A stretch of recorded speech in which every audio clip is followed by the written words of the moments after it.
Hello, folks, and good morning, and welcome to this Dawn Busters Taste Challenge. I have two American blended whiskeys at an 80-20 blend ratio, 80% grain neutral spirits, only 20% straight whiskey, bourbon, I would assume, but doesn't have to be bourbon. It could be straight, any kind of whiskey. Now, Tommy Carroll, you said you asked me a question yesterday. I might have overlooked your question, but I don't ignore people's questions, unless they're, foolish and not pertaining to the topic. But yeah, so just ask the question again. I'll be glad to answer it. Okay, but anyway, as always, I have this Royale Club. The introduction date to this product is unknown. We don't know when it was introduced. If you know, let me know if you got any kind of information. I cannot find a copyright date, I should say a trademark date. That's right. You copyright a song or a poem or a screenplay, you trademark a brand name. But anyway, there's a reason I can't find a trademark date, because there is no trademark. As you notice, there's nowhere indicating that this thing is a registered trademark in the U.S. Patent Office. So,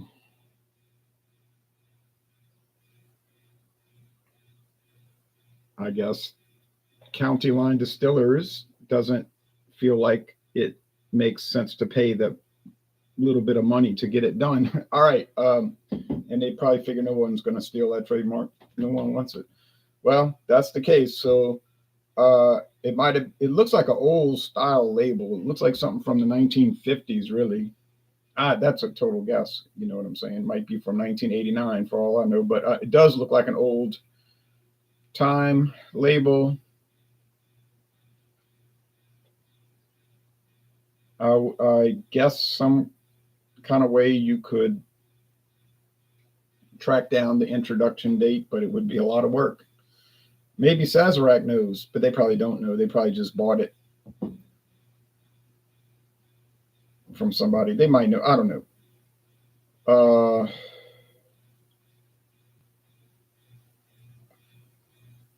I don't know what to say. All right. I know it's from Sazerac, though, because it says County Line Distillers, but in micro compressed print up here. Micro compressed. I almost need a magnifying glass to read it. And I have good reading vision, bad far away vision, but good reading vision. It says, we love to hear from our customers, and they put the phone number, and it says Sazerac.com. So it says bottled in California, and I can't figure out where in Los Angeles County, California, could be in the city limits, also where this bottling plant is located. Is it owned by Sazerac, or is it simply a contractor that they pay to bottle their stuff in California and ship it all over the western states? I don't know. And it's bottled in Kentucky. Cheers, says Stanley Wayne.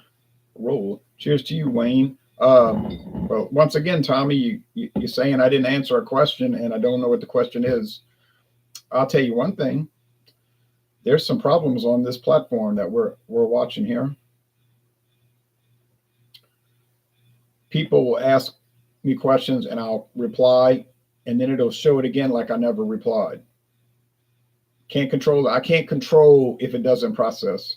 Another problem, I'll get comments from people from 12 years ago that'll show up, and it'll say I never answered the comment, because it will actually show a list of comments you never replied to. But I always reply, like, unless it's like silly stuff, that just people trying to get attention. I'm talking about legitimate comments, that are germane to the topic. And I know I answered the question 12 years ago, but it'll show up as though it was never replied to. So there are problems on the platform, and I'll get alerts sometimes and say, it'll say comments from this date were lost. Working on the problem at present. That's the truth. They'll say they're working on it. So they have a lot of. So if anybody thinks I'm ignoring them, they're wrong. And if I am ignoring you, you deserve it. Okay.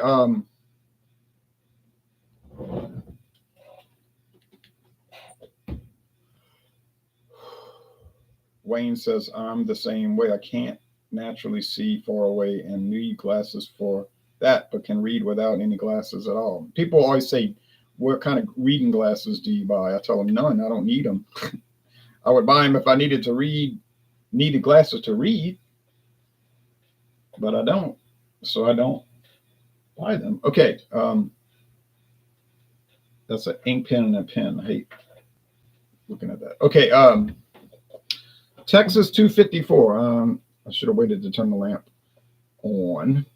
Turn on the lamp. Texas 254 blended whiskey. Waxahachie, Texas. I like this linen finish. It feels like cloth, but it's not.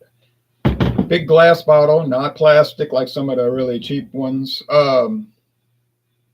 They claim they're a craft distillery.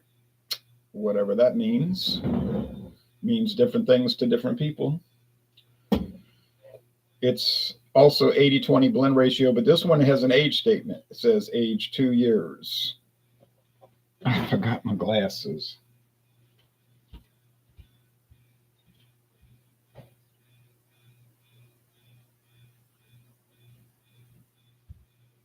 Age 2 years.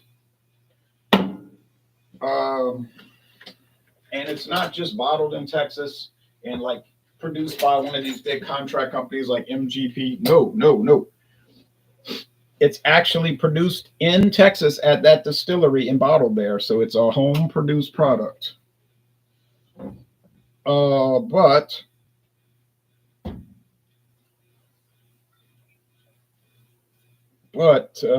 there is one little problem. Oh, introduced in 2019. Only 5 years ago.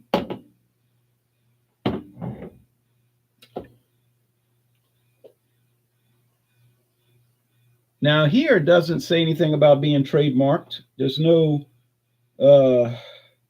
thing saying registered trademark, U.S. Patent Office, a little R with a circle around it, which is a shorthand way of saying that. But, on the other hand, it's a small company. All their stuff is done in-house. They might have forgot to put it on. All right. But here's the problem. I was looking at their website. Built-in pour makes it nice. Doesn't go jug, glug, glug, glug. It just pours out. But you got to watch it because it'll just pour out and fill up. You don't want that much. Okay. Here's the problem. I was looking at their website for the last couple of weeks off and on because I was working on this whiskey. I knew it was coming up. I haven't posted the solo review yet, but it's coming. And the website wasn't really that helpful. It was kind of like a list of their products, and you'd click on it. It would say a few nice things like, oh, it's, the pride of Texas. We make this down home here, and Waxahachie, and we take pride in everything, blah, blah, blah. That kind of stuff. All right. No technical details or anything that is helpful. Like on the Evan Williams website, they'll tell you that 78% corn, 12% rye whiskey, 10% malted barley. Is much more detailed. And then they were showing that they sell these Canadian whiskeys, which obviously are not made in Texas. They had like regular Canadian whiskey, caramel, salted caramel, strawberry, the apple, just typical flavors with Canadian whiskey that you see everywhere. And then they have their strange Texas flavored whiskeys. Let's look at the appearance before I mix it up. You can see that the Texas whiskey, Texas 254 counties in Texas. Look how light it is. That is pale like corn whiskey, which is probably what it is. Okay, and that one has got some amber to it.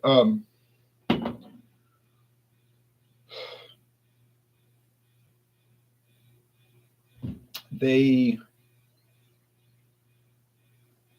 had the Texas pickle whiskey, pickle flavored vodka. So they made some vodkas, regular vodka, unflavored regular vodka, Texacraft, called Texacraft. The real name of the distillery is MBW Distillery, because it's the man's, it's his initials. And I looked at the photo, or the photo of the distillery on side that little Texas County Highway, and it was just a metal building, nothing real fancy there, like a metal building that you can get built when you don't have a lot of money. And it just looked like a warehouse, but I mean, it was, but now the website is dead. It's a dead link. There's no phone number. There's no website. If you look it up on Google, there's nothing about when it opens, when it closes, nothing. I think it disappeared. It might have gone out of business. And it was a lot of hype when it first opened, like Waxahachie newspaper. We have a distillery now. There was some Texas television coverage interviewing the owner and all.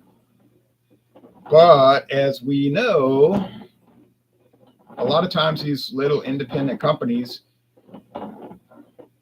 they'll make a splash, and then they will, and probably very wisely, sell out to a bigger company, take the money and run.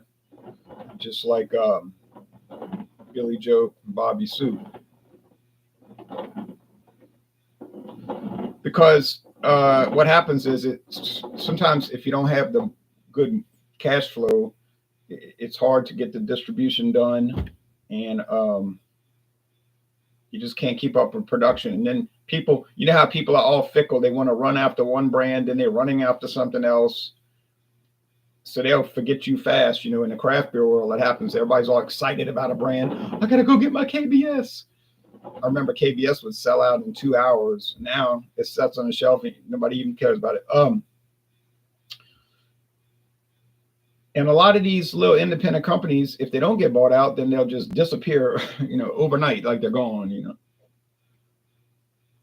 I got to check on this one in New Orleans, because they were like a big thing. And then you would see their bottles everywhere. And then I haven't seen them in a while. And they might have just went kaput.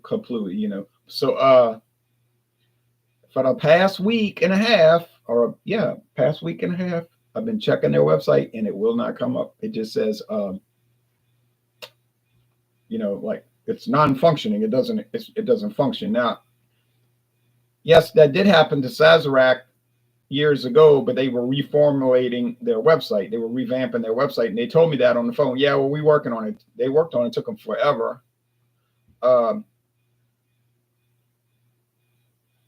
But they did have a phone number. You could still call Buffalo Trace, and they were like, yeah, we're working on it. Well, it's a little problem here. But and then it came back up right at the time when in 2019, when the Sazerac house opened their new tourist and it actually is a distillery in downtown New Orleans. They just distill Sazerac rye there. They don't make anything else there, and they don't age it there. They don't blend it there. They don't bottle it there. They ship it back to, they ship it to Frankfort, Kentucky, and do all the rest of the processing there. Or if you're in Canada, processing. But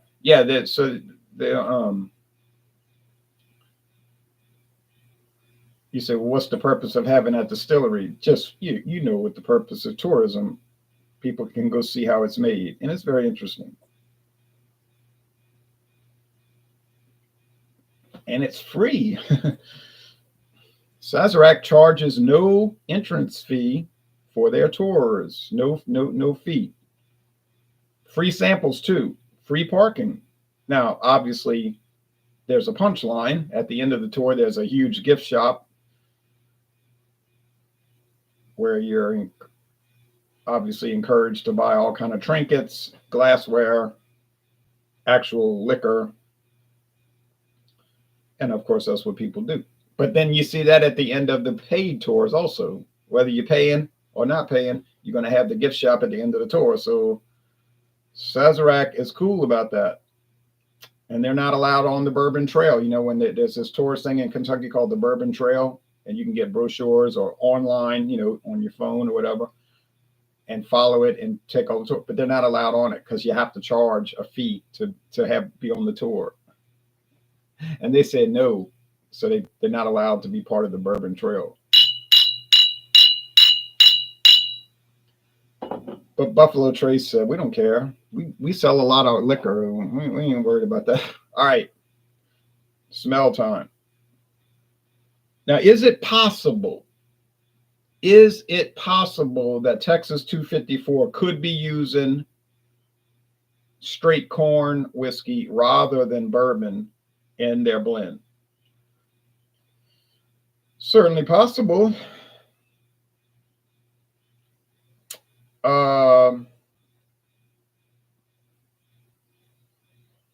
I don't know how likely that is, but because straight corn whiskey is not really common. Do you see a lot of straight corn whiskey around? Most liquor stores don't sell any corn whiskey of any type, unless it's part of bourbon. Because bourbon is a type of corn whiskey, but it's called bourbon. You see, but because mostly corn. Of course, corn whiskey has to be 80% corn or more. I don't know, but it's really light. Corn whiskey is light. Get some Heaven Hill bottled and bond mellow corn. That is some pale whiskey now. Okay, that smells like really nothing. I'm not trying to be cheeky or funny. It doesn't smell like anything. It just smells like nothing. Okay. This has a slight little vanilla and oak, but it's not much either. So if you like a lot of aromatics and things in your liquor, you may not want to buy either one of these. Oh, price, $19.99 for the Texas 254. Regular price, wasn't on sale or anything, but it was $19.99. I thought, Total Wine had it for $17.99, but of course, naturally it wasn't in stock. Half the stuff I look up on their website, it'll be like, wow, look how cheap. Oh, not in stock, but available in, Waist Pocket, Massachusetts. It's like, okay. And then they could have it shipped. Like, I'm gonna pay $25 for an $8 bottle, or ship it. But you know what I'm saying? No, I mean, the only place I could find it was at Broadway Liquors, and it was $19.99, and that's still not a bad price for a huge bottle of craft whiskey. Okay, this thing here, oh well, I bought that in Arkansas 2 years ago in Texarkana at a liquor store on the Arkansas side of the highway, United States Highway 71. Goes directly through the middle of Texarkana. One side the highway, the northbound lanes are in Arkansas. Those two lanes. It's a 4-lane highway. There's a turning lane in the middle, I think, or a median. The southbound side is in Texas. Yep, that's the truth. So one side, the east side of town is Arkansas. The west side of town is Texas. And I noticed all the liquor stores, and I mean all the liquor stores, were on the east side. So that's telling me that Arkansas must have better liquor laws than Texas or lower taxes, because all the liquor stores are on the east side. Now, explain that one. But I bought it at that liquor store there in Texarkana, right north of the interstate, where it goes through town. What is that, Interstate 30? And it was $5.99. This bottle was $5.99, and I was like, you know what? I had Royale Club once. I had bought a little 200 milliliter bottle in Texas once. I think that was the size. It was a small flask bottle, and it was pretty good. Nothing memorable, but I figured, buy a $5.99 bottle. Can't lose on that, and I haven't lost on it. All right, taste time. I'm sorry about my eyes being closed, but if I glance and see the light shade, the straw color, I'm gonna know what it is. I want it to be a taste challenge, not I guessed it because I looked at the color.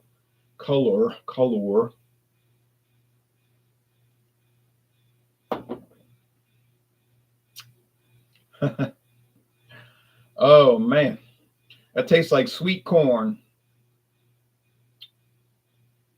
You say, oh, you mean like Green Giant whole kernel sweet corn? Yep, that's what it tastes like, minus the sodium. No salt, no no sodium chloride. So, and it's not even like reduced sodium that you get with the little blue banner. No, this has no sodium. This has no salt content. So it would be like sweet corn on the cob that you just boiled in water and added no salt to. You say, well, that doesn't sound like that would taste very good. I'm sure it wouldn't, which is why people add salt. But this is not what is boiled corn in a sense, but it's processed into liquor through a lengthy process. All right. Well, any wood, a shade, any vanilla, yeah, a touch. But the main flavor is sweet corn, and I'm unanimous in that. All right, let's go over here.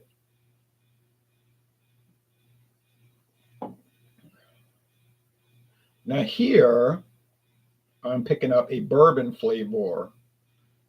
You know, the vanilla, the honeysuckle nectar, the wood or the oak wood, and the now I wouldn't say charred oak so much, but yeah, just that stereotypical bourbon flavor that we're all so familiar with. You said, but it's watered down with unaged spirits, which blands it out, right? That's right.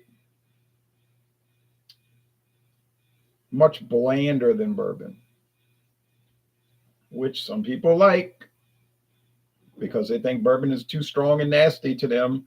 I don't think that, but they'll say, "Ugh." One guy at work told me, I hate bourbon. That's what women drink. Women like bourbon.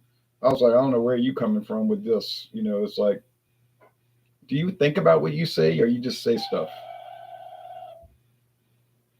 Anyway, of course, women do like bourbon. I'm not saying they don't, especially in mint juleps, I believe. But yeah.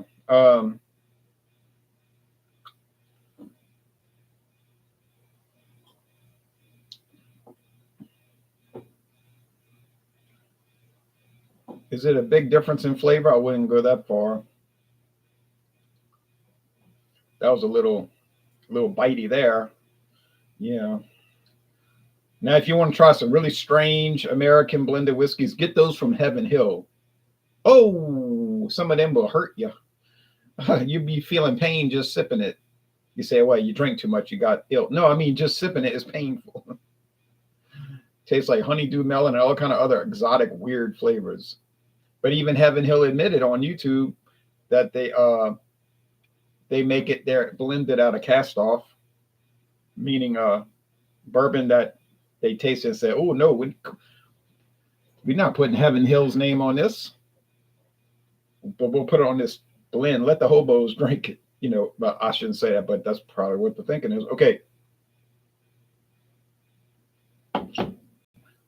Let the vagrants drink it. I don't know. This one's a little more creamy corn. Creamed corn. Oh, wow. All right. There you go.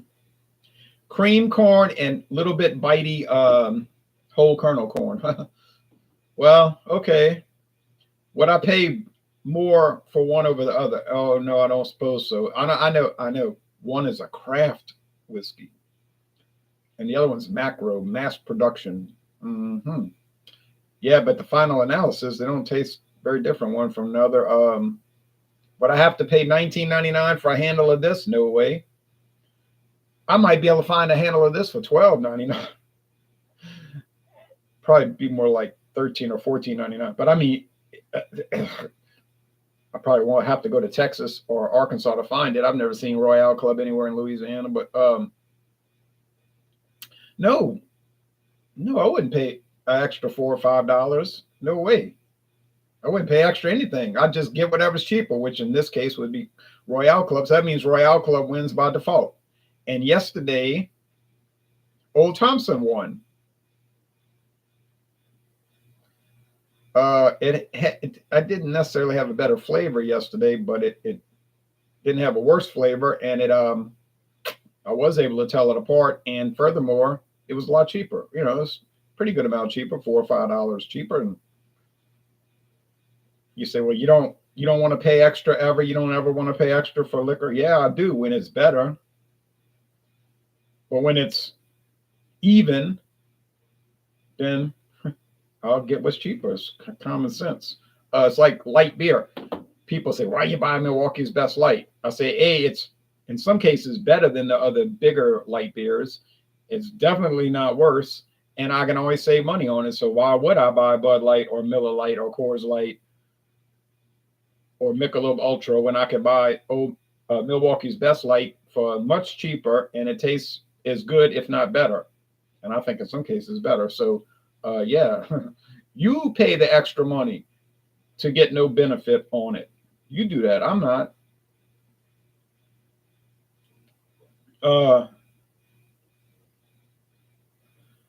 I think this is the Texas 254. No, it's the Royale Club. So there we go. 1-1. One win, one loss. Am I aggravated? A little bit, but what do you expect when you got products that taste nearly the same? Then yeah, you're gonna get confused because they're like the same. Okay, so similar labels. You ever notice these blended whiskey got a similar color scheme? Almost all of them. You ever notice that? They almost all have the same color scheme. Like a linen yellow, like bed sheets or curtains. That's true. They use brown and gold, not black. It's like yellow, brown, and gold. Now, look at the most popular one, Seagram 7 Crown. Brown writing, gold background, like that linen background. I know it has a big red 7 on it. That's the only red on it. The number 7 red, but the 7 Crown, it spells out 7 Crown. Seagram's, all of that is in brown. And it's got the yellow and gold backdrops. So they all do. Look at Old Thompson. I did it yesterday. Brown, linen, yellow, gold.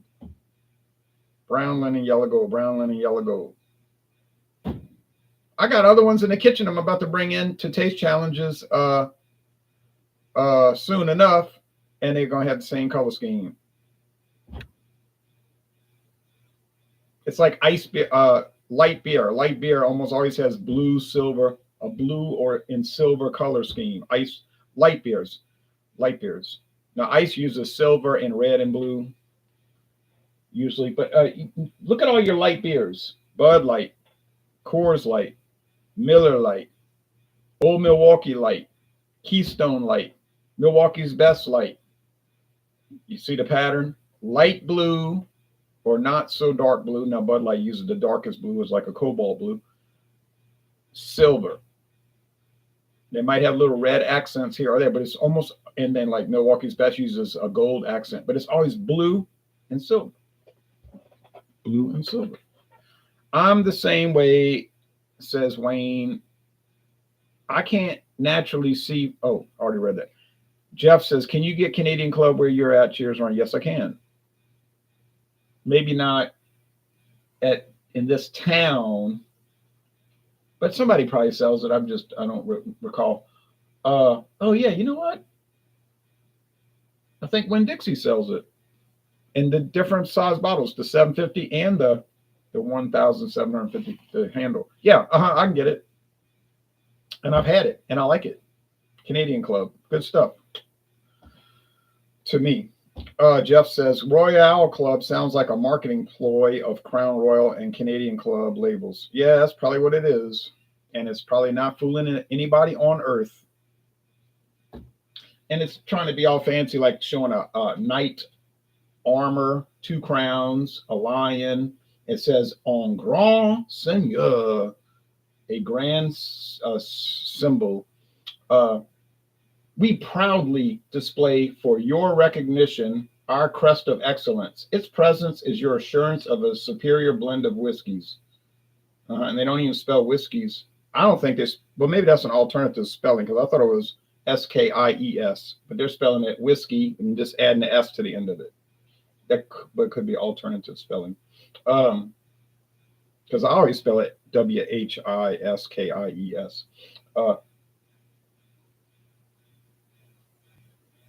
I mean, they make it like it's a big fancy thing, you know.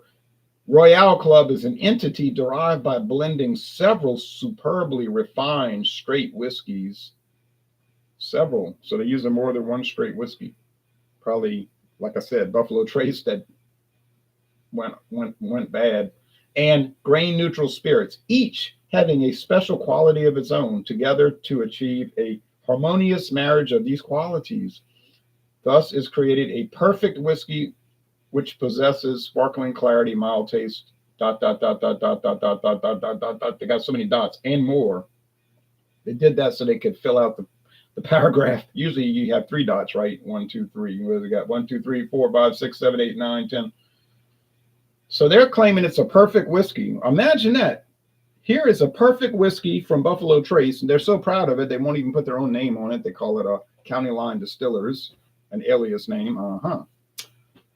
But if you look at the U.S. government's list of alias names for Sazerac Buffalo Trace, County Line Distillers is part of the list. Plus the fact that it says Sazerac on the bottleneck and puts their phone number. Now, if you look at the U.S. government's website list of they call it assumed names. Look how dark it got when I turn off the lamp. But I'm about to shut off the video. Assumed names. But you know what's weird? People say Sazerac owns Buffalo Trace, and I say that too because that's what they say. But if you look at the government website, they claim that Sazerac Company is an alias of Buffalo Trace. Now that's, hey, I'm just telling you what the trademark office says. Oh, I'm sorry, the Tax and Trade Bureau. The Tax and Trade Bureau. They say that the actual company is called Buffalo Trace, and that Sazerac Company is an alias of Buffalo Trace. Look, I'm not the government, so I'm just telling you what the list says. I think it says Buffalo Trace doing business as the Sazerac Company. I think that's what it says. And then it says the following are alias. They don't say alias. They don't use that term. They say the following are assumed names registered with the Tax and Trade Bureau of the Sazerac Company. Buffalo Trace. And then it said the Sazerac Company, Buffalo Trace, the name for itself, its own name. Then it says the Founders Company, County Line Distillers. You might have seen that thing called Grand Legacy Distilling Company, Glenmore Distilling, which is actually an actual distillery. Barton 1792, Barton Imports, Barton Brands, White Rock Distilling. I think that's in Lewiston, Maine. White Rock Distilling, and it goes on and on. It's like 100. It's like 100, literally like 100 names. It seemed like it was 100 names. So you say, well, Heaven Hill does the same thing. I know that. So does Jim Beam. Beam. They got so many names, so many alias names, assumed names. Clear Creek Distilling, the Kamchatka Company. Ain't no company called the Kamchatka Company. All right, but anyway, they can do it as long as they register it. As long as they say, look, as long as they're letting the U.S. government know, look, here's a alias name we're using. They say, go ahead and do it. We don't care. As long as we're getting our tax money, do what you want. Okay, just as long as it's a clear registration, that's fine. So that's the reason that it seemed like there's thousands of distilling companies in the United States, but then when you find out, it's like, all right. Anyway, all right. Well, thanks for watching, and I'll see you tomorrow for another taste challenge with Texas 254, and I think it's going to be hell. It's going to be hell telling it apart because it's so common. That product is common. Not bad common. I don't mean it's bad. It's just common. It tastes like everything else. Okay, thank you.